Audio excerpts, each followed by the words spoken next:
রমজান মাহত স্বামী স্ত্রী মিলন সহবাস করার সঠিক নিয়মটি আজি কৈ দিম। বহুতেই বিষয়টো নাজানে। রমজান মাহত কোন সময়ত স্বামী স্ত্রী মিলন সহবাস কৰিব লাগে আৰু ৰমজান মাহত এনেকুৱা এটা সময় আছে যি সময়ত স্বামী স্ত্ৰী মিলন সহবাস কৰিলে আল্লাহ তাআলাৰ আৰশ পৰ্যন্ত কঁপি উঠে।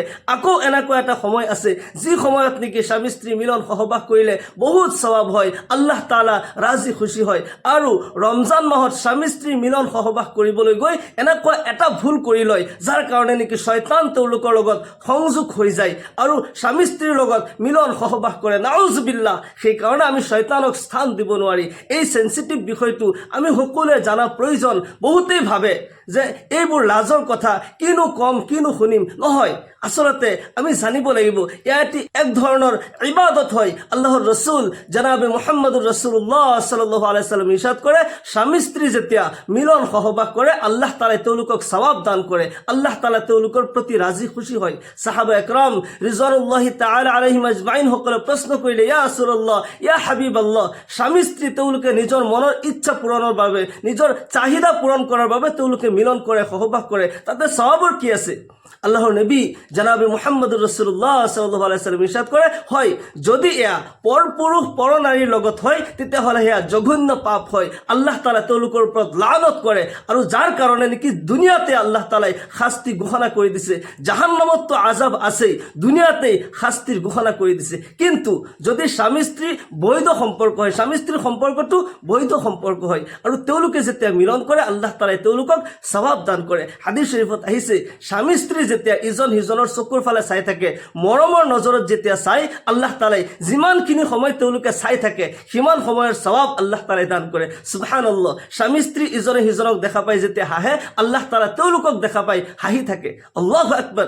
স্বামী স্ত্ৰীৰ যিটো বন্ধন এয়া জান্নাতি বন্ধন হয়। আল্লাহ তাআলাই কোৰআনে কাৰিমত এনেদৰে ইৰশাদ কৰে, হুন্না লিবাসুল লাকুম ওয়া আনতুম লিবাসুল লাহুন্না, তোমালোক তেওঁলোকৰ পোছাক হয় আৰু তেওঁলোক তোমালোকৰ পোছাক হয়। যিদৰে নেকি আমাৰ পোছাকে আমাৰ শৰীৰৰ আবৰু কৰে, আমাৰ ইজ্জত সন্মানৰ হেফাজত কৰে, ঠিক তেনেদৰে স্বামী স্ত্ৰী ইজন সিজনৰ সন্মান ইজ্জতৰ আবৰু হয়, হেফাজত কৰে। সুবহানাল্লাহ। স্বামী স্ত্ৰীৰ বন্ধন আল্লাহ তাআলাই জান্নাতত সজাই দিছে। এয়া জান্নাতৰ পৰা শুৰু হৈছে, এয়া পবিত্ৰ বন্ধন হয়। স্বামী স্ত্ৰী এই পবিত্ৰ ৰমজান মাহত কোন সময়ত মিলন সহবাস কৰিলে বহুত সওয়াব হয়, প্ৰথমতে এই কথাটো আলোচনা কৰিম। ইয়াৰ পিছত কোন সময়ত স্বামী স্ত্ৰী মিলন সহবাস কৰিলে আল্লাহ তাআলাৰ আৰশ পৰ্যন্ত কঁপি উঠে, ইয়াৰ লগে লগে কোন সময়ত স্বামী স্ত্ৰী মিলন সহবাস কৰা হাৰাম হয় সেইখিনি কথাও আমি আলোচনা কৰিম। আৰু স্বামী স্ত্ৰী মিলন সহবাস কৰোঁতে কোন ভুলৰ কাৰণে শয়তান তেওঁলোকৰ লগত সংযোগ হৈ যায় আৰু তেওঁলোকৰ লগত সহবাস কৰে এই বিষয়টো আলোচনা কৰিম। আমি প্ৰথমতে আলোচনা কৰোঁ ৰমজান মাহত কোন সময়ত স্বামী স্ত্ৰী মিলন সহবাস কৰিলে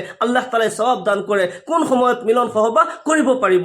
মনত ৰাখিব, ৰমজান মাহত মাগৰিবৰ পিছৰ পৰা ফজৰৰ ওয়াক্ত আৰম্ভ হোৱাৰ আগলৈকে, অৰ্থাৎ সেহৰিৰ সময় শেষ হোৱাৰ আগলৈকে, এই গোটেই ৰাতিটোৰ ভিতৰত স্বামী স্ত্ৰী যিকোনো সময়ত মিলন সহবাস কৰিব পাৰিব।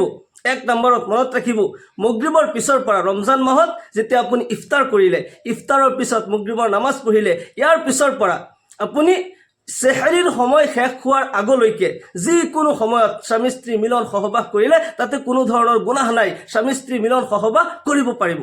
ইয়াতে কিছুমান কথা জানিবলগীয়া। ৰমজান মাহৰ ৰাতি যেতিয়া স্বামী স্ত্ৰী মিলন সহবাস কৰিলে, ধৰি লওক তাৰাবি নামাজৰ পিছত স্বামী স্ত্ৰী মিলন সহবাস কৰিলে, তেতিয়া তেওঁলোকে লগে লগে গোসল কৰিব লাগিব নে সেহৰিৰ সময়ত দেৰিকৈ গোসল কৰিলে হ'ব, বা এই অৱস্থাত সেহৰি খালে তেওঁলোকৰ ৰোজা হ'বনে নাই, এইখিনি কথা আমি জানিব লাগিব। ফাতাৱা আলমগীৰত লিখিছে, স্বামী স্ত্ৰী মিলন সহবাস কৰাৰ লগে লগে গোসল কৰাটো জৰুৰী নহয়।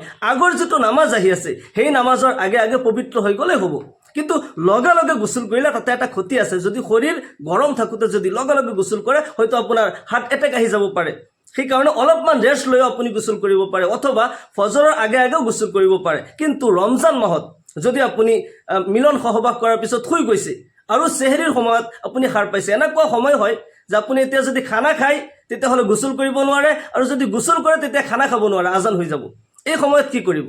এই সময়ত স্বামী স্ত্ৰী এই অৱস্থাতে খানা খাই ল'ব, কাৰণ গোসল কৰি লৈ নামাজটো পঢ়িবলৈ ওয়াক্ত আছে, কিন্তু আজান দি দিলে আপুনি পিছত খানা খাব নোৱাৰিব। এই সময়ত স্বামী স্ত্ৰী যদি এই নাপাক অৱস্থাতে, অপবিত্ৰ অৱস্থাতে খানা খাই তেওঁলোকে ৰোজাৰ নিয়ত কৰে, তেওঁলোকে ৰোজা ৰাখিব পাৰিব। কিন্তু ফজৰৰ আজানৰ পিছত ধুনীয়াকৈ গোসল কৰি পবিত্ৰ হৈ ফজৰৰ নামাজ আদায় কৰিব।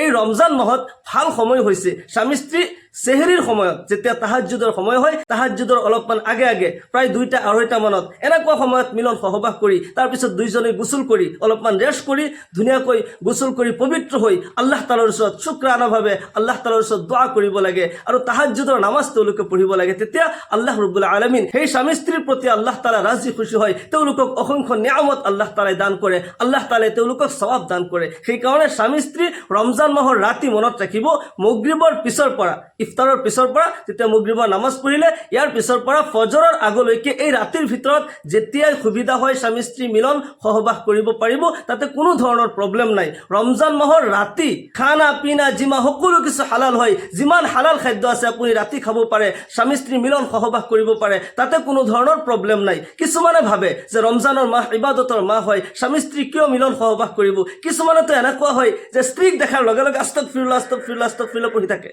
আপুনি ইস্তিগফাৰ পঢ়িব।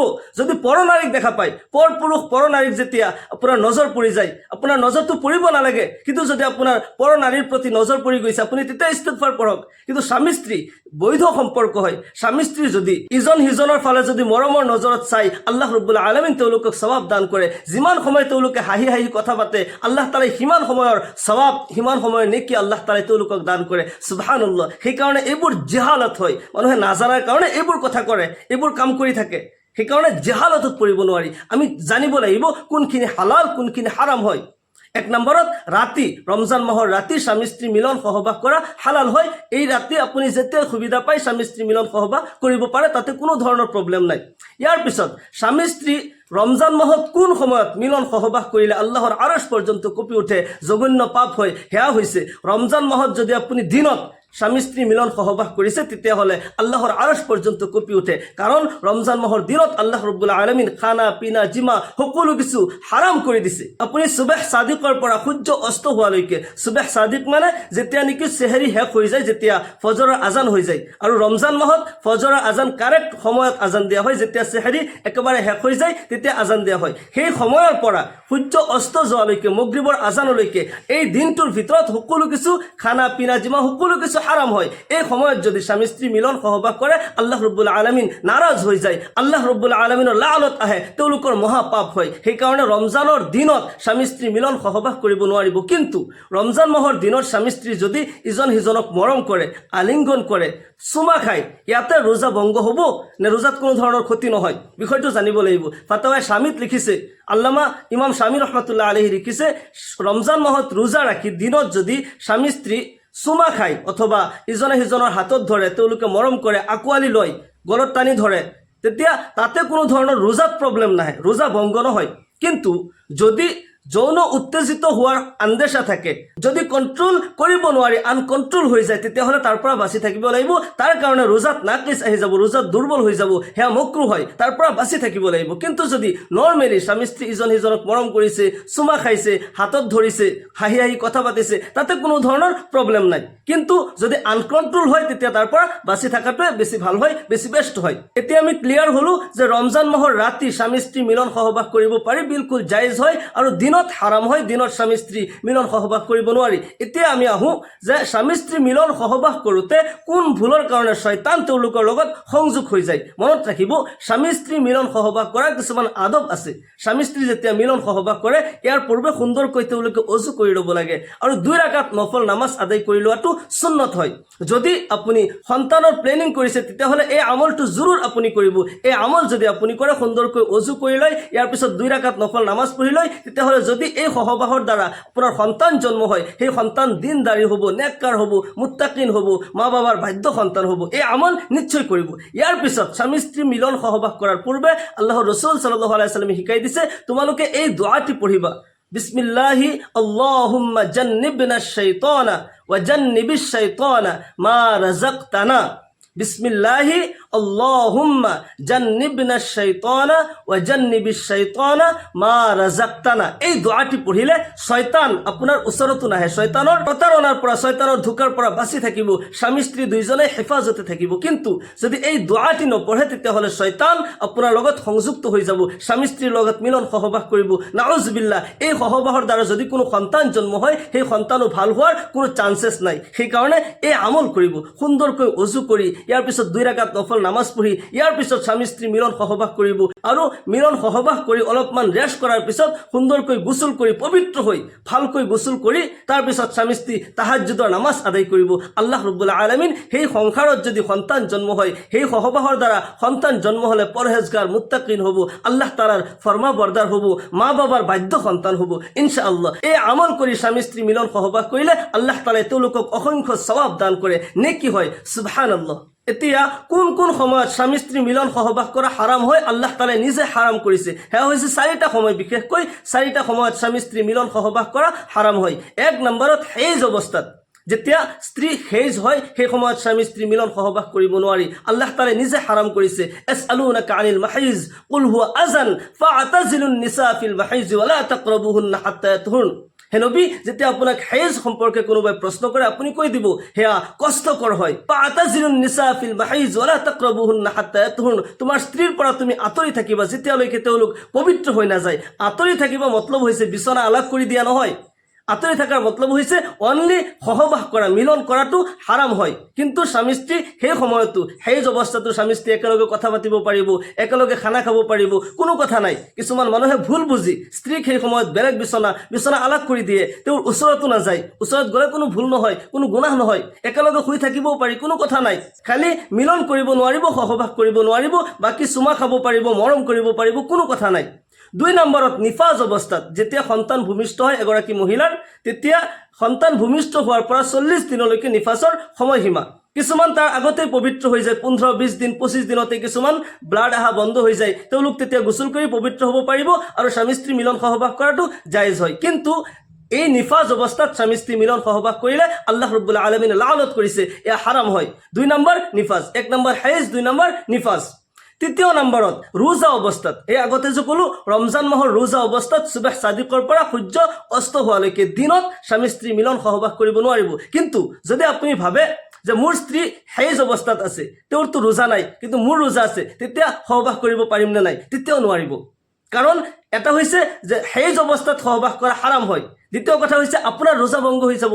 আৰু ৰোজা যদি ভংগ হয়, আপুনি যদি স্বামী স্ত্ৰী মিলন সহবাস কৰে অথবা তেওঁ হেজ অৱস্থাত থাকক বা হেজ অৱস্থাত নাথাকক, যদি ৰোজা অৱস্থাত মিলন সহবাস কৰে তেতিয়াহ'লে আপুনি ৰোজা যে ভংগ কৰিলে, এটা ৰোজাৰ কাৰণে আপুনি নেক্সট মাহৰ পৰা আপুনি 2 মাহ ৰোজা ৰাখিব লাগিব, 60টা ৰোজা ৰাখিব লাগিব, এয়া ৰোজাৰ কাফাৰা হয়। সেইকাৰণে এই ভুল কেতিয়াও নকৰিব। হেজ অৱস্থাত, নিফাজ অৱস্থাত, 3য় নম্বৰত ৰোজা অৱস্থাত, আৰু 4 নম্বৰত ইহৰাম অৱস্থাত, হজ অথবা উমৰাৰ ইহৰামত যদি থাকে এই অৱস্থাত স্বামী স্ত্ৰী মিলন সহবাস কৰিব নোৱাৰিব। হজত যেতিয়া যায় বা উমৰাত যেতিয়া যায় তাতেতো আপোনাৰ কিছুমান হোটেলত থাকে বা লজত থাকে, তেতিয়া সেই অৱস্থাত যদি স্বামী স্ত্ৰী মিলন সহবাস কৰিব বিচাৰে তেতিয়াহ'লে এই ইহৰাম খুলি ল'ব লাগিব। ইহৰাম অৱস্থাত স্বামী স্ত্ৰী মিলন সহবাস কৰাটো আল্লাহ তাআলাই হাৰাম কৰিছে।